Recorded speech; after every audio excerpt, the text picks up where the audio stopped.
how to build your perfect GMAT study plan.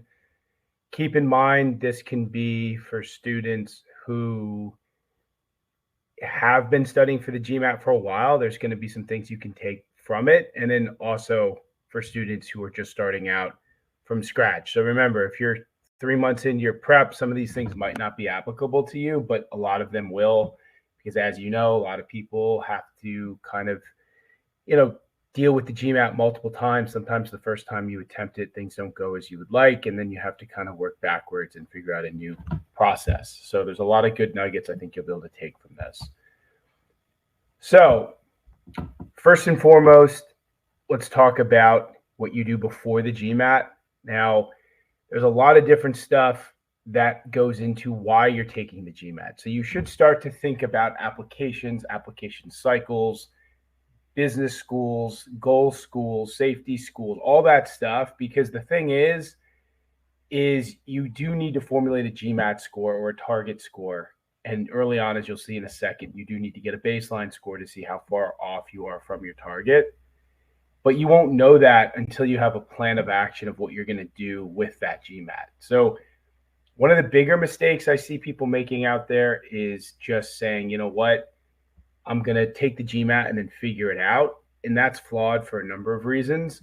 One of the main reasons it's flawed is because it's going to take an incredible amount of discipline and motivation to get through your GMAT prep in general. And if you're in a position where you don't really know what the pot of gold looks like at the end of the rainbow, then you're probably going to struggle at some point to find that motivation and discipline to keep studying. So that's one reason. The other one is you got to be able to figure out an estimated timeline.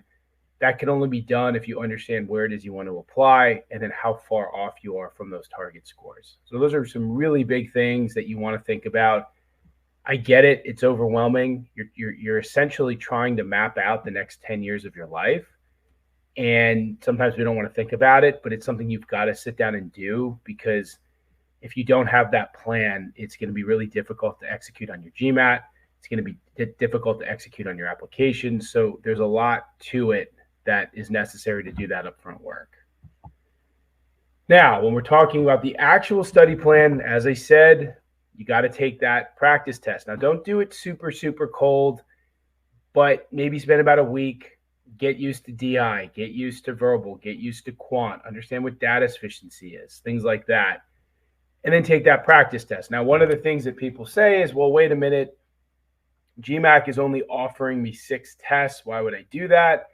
But remember, you can repeat them. You essentially have 12 tests because you can basically repeat them. You don't see any repeated questions on the first retake.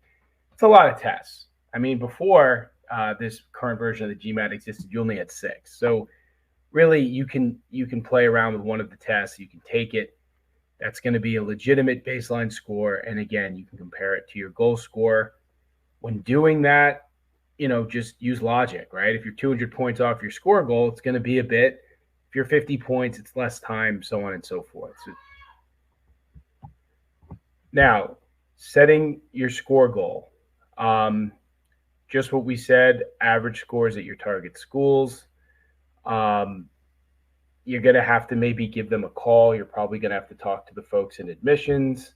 One thing I've been hearing from students a lot is that the GMAT focus, and I know this is confusing because it's not called GMAT focus anymore, but the current GMAT scores, ending in a 5, those generally aren't published at this point on a lot of the schools' websites.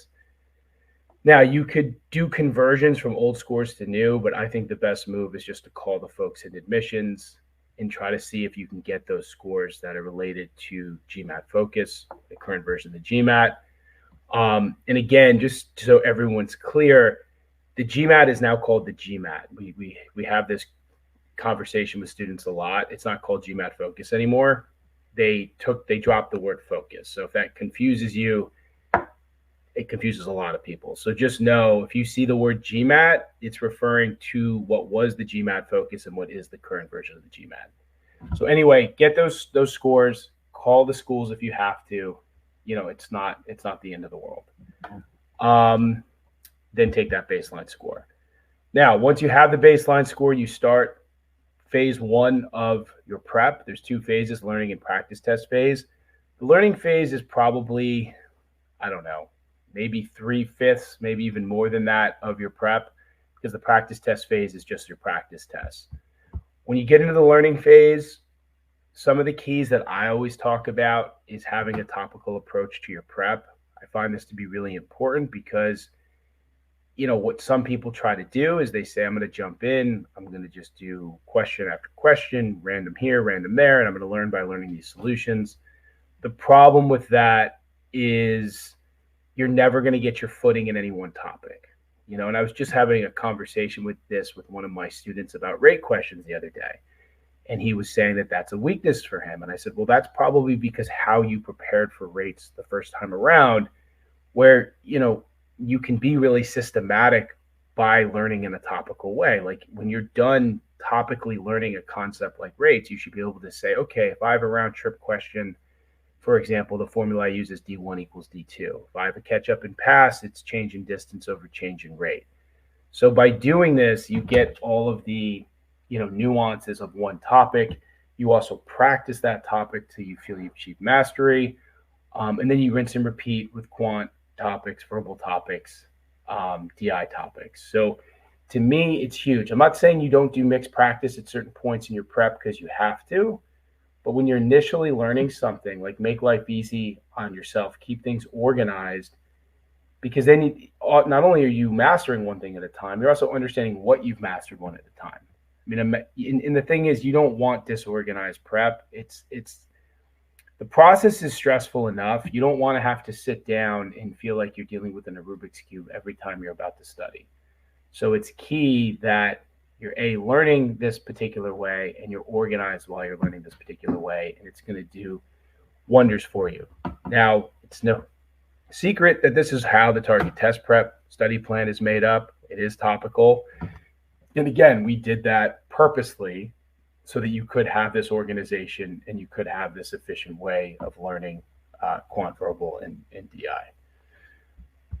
All right. One important thing too is learning quant and verbal before most of DI.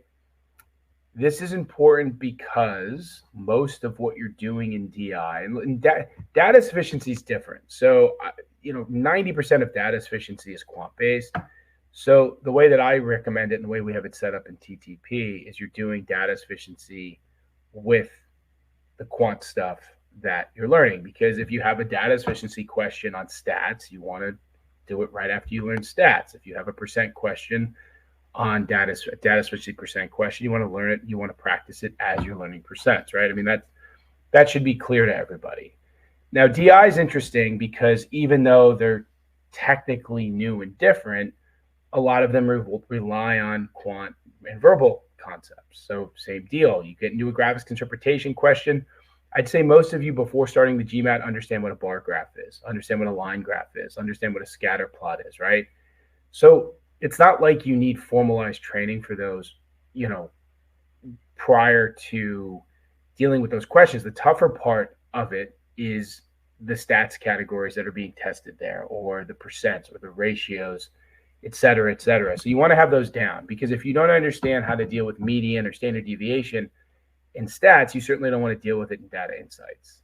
So by doing all the upfront work with statistics or percents or ratios, then when you get into data insights, it's really just about understanding those question types, understanding the nuances of bar graphs and scatter plots and line graphs, or how to sort and deal with tables efficiently. What are you really doing with two-part analysis? And same with multi-source reasoning, because that's really just a critical reasoning question on steroids. It's multiple tabs, but you're still using the same type of logic and reasoning that you would use in critical reasoning. So why not do the junior version of that first, which is just dealing with critical reasoning questions in general? So that's kind of the reason why dealing with data insights on the back end of your prep is a good idea.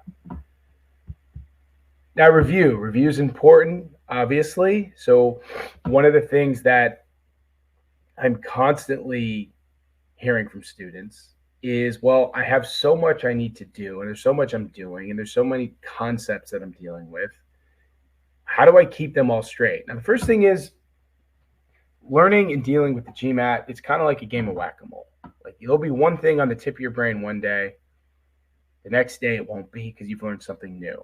And you're just going to have to kind of accept that that's how it's going to go, and that everything isn't going to be fully there when you go to your test. Some things you'll be stronger than others, and it's going to almost depend on where you're at in general when you get to your test. But there are things you can do to review because you need to do those things to make sure you're not forgetting concepts and strategies and formulas. So one of the big things is flashcards. Now, there's at this point, I mean, when I was studying for the GMAT, the move was handwritten flashcards. And that's because, I mean, there wasn't even iPhones at that point. I mean, I was like dealing with a BlackBerry as far as I remember. So point is, you have a lot of options now. There's flashcard apps. You can still go old school, create handwritten note cards. We have flashcards on TTP. So there's a lot of different ways to do it. The reason why these are great is because they're portable. And I know we feel like, okay, when our main study sessions are, we're sitting at a desk, sitting at a table, on an iPad, on a computer, whatever it is, doing a self-study course. But there's all those other pockets of time where you can study. And in the beauty of it, you can use that for a lot of your review, right? So when you pull out your flashcards when you're sitting in the doctor's office, like you're actually doing some light studying, which is helping you because it's of past topics. Now, that's one way to review. The other ways are dealing with an error log, doing review sets of past topics. So those are other things that will be kind of more integrated in your regular prep. But if you can get a good, 10, 20 minutes a day of flashcard stuff, I mean, think about it. That's 140 minutes in a week. So that's over 2 hours every week, over 8 hours a month of extra studying, but it's also very targeted towards review and past topics. So those are things that I think you want to make sure you're integrating into your prep, because the last thing you want to do is get to week 16 or whatever and realize, oh gosh, I haven't seen anything I've done from week 1. That's really, really, really important. And we talked about the error log. Now, error logs are interesting because they can be helpful, and then there's a line, and then they can be not helpful. So I'll tell you what I mean in a second. But tracking errors is huge, especially when they're not necessarily content errors. Careless errors, rushing, falling for trap answers, not reading your handwriting, etc. That's important to know, because if you don't fix those errors, especially because they're macro, right, across the board, they're going to bite you on test day. You have to be able to figure those out and address them immediately. Now, what's this idea of the error log not being helpful? Well, some people let their error log balloon to 1,000 questions, right? Well, we tell people to study the error log about once a week to review it. If you have 1,000 questions, not only is that going to be difficult, but it's going to be super frustrating, and it's not going to be helpful. And in fact, you'll probably stop using your error log altogether. So I guess the easiest way to say it is, don't be a hoarder with your error log. If you understand a question that maybe you didn't 4 weeks ago, but you really, really know it now, take it out. Keep it organized, keep it clean, keep it useful so that you can use it effectively and you'll want to use it effectively. Because as I said, if you have to spend 4 hours on an error log every time you use it, you're just gonna stop using it. So you don't want that, because error logs are important. They serve a purpose, but they have to be organized and updated effectively so that you can use it even up to the final days of your prep. Now, we talked about mixed sets. Why are these important? Well, because you're basically getting mixed sets on your practice test, right? That's what each section is. It's a mixed set of questions. So you do those throughout your prep.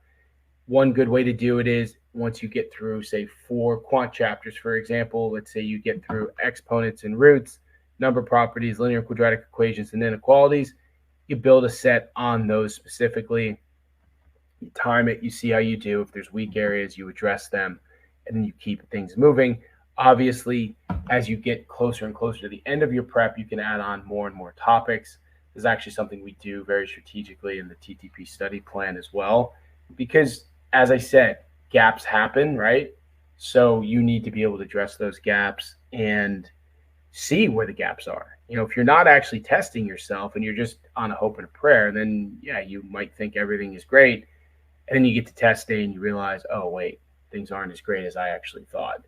So yeah, you just got to be really careful with that and make sure you're constantly testing yourself because you don't want surprises on test day. And this is all part of it. This is all the perfect recipe here because you've got your topical learning, then you've got your review of your flashcards, your error log, and then also mixed sets. So you're kind of getting the best of both worlds by doing all of this stuff throughout your study plan. All right, and it does look like we will have some time for Q&A, which is good. So once I kind of wrap this up, I can take a couple questions till about 11:25 Eastern. So practice test phase. Now, people can spread it out the way that they want to. I mean, we say take a test every 4 to 7 days. You could do it every 3 days if you wanted. I mean, just know yourself, know how you operate. Just don't take a test every day. It's not worth it. Spend time really analyzing the data, what you're getting wrong, why you're getting it wrong. When students come to me and they say, man, my practice test score was very low, but I did all this stuff. I say, okay, the first thing I always say is, well, did you get any really easy questions wrong that you look back at and you say, I shouldn't have gotten that wrong? 9 times out of 10, they say yes. So that's important because, oh, I scored low. Well, the sky isn't falling. It's just I got super easy questions wrong that I shouldn't have, that are in my wheelhouse. And I do it with students too. If I'm reviewing a practice test and they're giving me stuff and I'm like, oh, well, this is a hidden difference of squares question, and you definitely reviewed this topic in target test prep. You shouldn't have gotten it wrong. Like, those are the things you have to start thinking about because you will get questions wrong. It's okay. But when your score drops, looking at the difficulty level of those questions is really important. And then, fill in gaps as necessary, just like we talked about with the review tests, and try to get through as many of these tests as possible. As I told you at the beginning of this, there's about 12. So we say 2 through 6 here, but really what we mean is you can take 2 once, 2 again, 3 once, 3 again, et cetera, et cetera. So, 12 tests is a lot. If you took them every 3 days, that's 36 days. That's over a month of practice test phase. But that's only if you can take them every 3 days. And the thing is, I don't want you taking a practice test, let's say after like a super long day of work or something, right? You want to have a fresh head. You want to feel like, you're focused and motivated just on that test. You're not worrying about the things that happened in that day or, stresses of what might be happening tomorrow. So yeah, you want to take these things under the most realistic testing conditions possible. If you're going to take the online GMAT, do it in the same place, same computer, etc. If you're taking the test center, GMAT, get a dry erase notepad, all of those things. Don't take extra breaks, etc., etc. And then you can also tinker with your section order during that time too. People ask me all the time, what section order should I use? Well, it's personal. I can't tell you exactly what. Are you someone who prefers to start with their strengths to get some confidence? So that you feel that confidence can transfer into when you're doing your weaker areas, or are you someone who would rather do your weaker stuff first because you feel more fresh, and when you're less fresh, handling your strong areas is a much easier feat. Like, these are again things that you have to think about, but you have a lot of practice tests to do it so you can figure it out along the way. But just know, I don't think anyone can give you any like accurate, like 100% opinion on what exactly you should do there. Schedule your GMAT. Now, one thing here, just to make sure you guys understand, there are no lifetime limits anymore.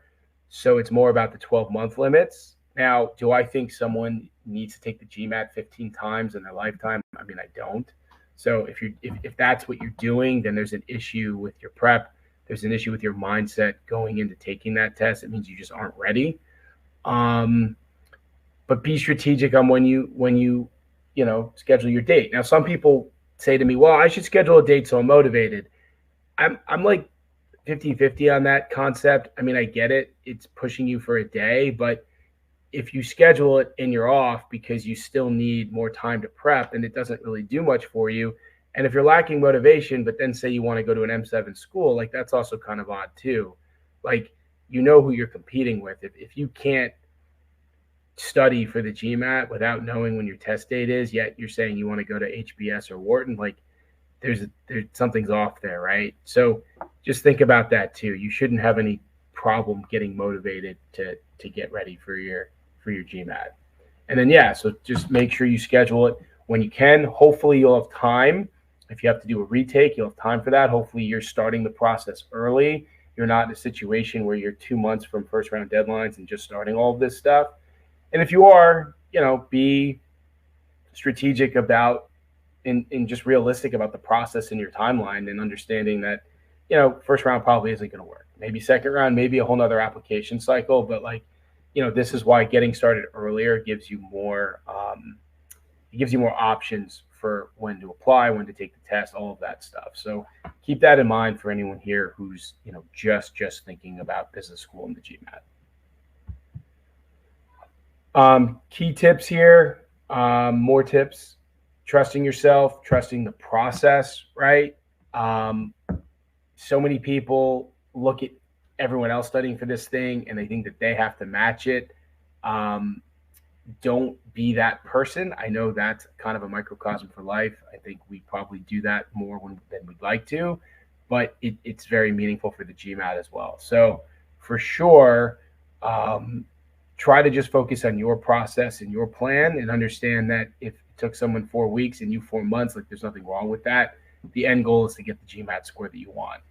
And same thing I said before, studying for the GMAT might take longer than you'd think. And there's ups and downs. You're going to have shitty or crappy days when it comes to the GMAT, right? You're not going to want to study. You're going to feel down about it. Maybe you'll have a bad set of questions or a bad practice test. Like, again, it's all part of the process. Just as long as you keep moving forward and take the long view, and you look at if you take a bird's eye view of your positivity chart, and you see, oh, well, there's going to be dips, but at the end of the day, it's ultimately going up. Don't take, a day-by-day view. Take a month-by-month view, and you'll see a much clearer picture of how to get to your goal. So that's it. With about 2 minutes to spare. So these are some students from Target Test Prep. You see 99th percentile. A lot of folks have really been crushing it using our scores, our program rather. So these are just a couple examples of them. We also have On Demand, which is really cool. It's a video course, like video lectures, which is something people have wanted for a long time. Our CEO, Scott, and founder, is doing these videos on the smartboard. They're super cool. So if you're interested in TTP, that's another option to check out, in addition to our regular self-study course. Yeah, so that's about it. I see we just have a minute here, so we probably don't really have time for Q&A, is my guess. So this might be it. Is that accurate? Yep. I think we could have maybe 1 or 2 or 3 if the questions are short. So yeah, I think I can project one of the questions. Yeah, if there's anything quick you want me to just touch on, I'm happy to do it. The study plan to improve DI, I would say it depends how much DI prep you did to begin with, but trying to focus on the individual topics one by one, same deal. Just do full-on graphics interpretation, table analysis, two-part analysis, MSR, and then in addition to that, do mixed sets of official GMAT questions.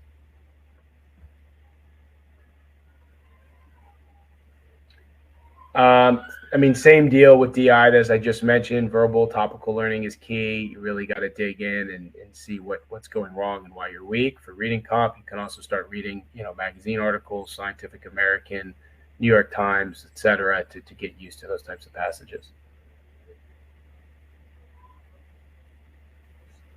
If you only have a month, I'd say 6 to 7 mocks. I'd say at least 6 if you can do it.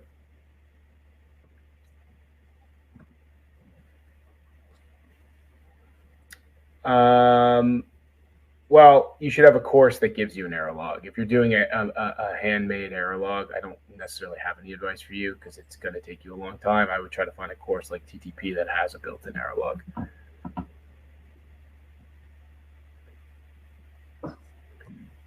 Best approach? No, topic by topic, just as I said in this presentation. Thank you, Jeff. I think we were able to cover almost 5 or even 6 questions. So we are going to end this session. Thank you everyone for joining, and thank you, Jeff, for this insightful presentation. Yeah, thanks everybody. See everyone soon.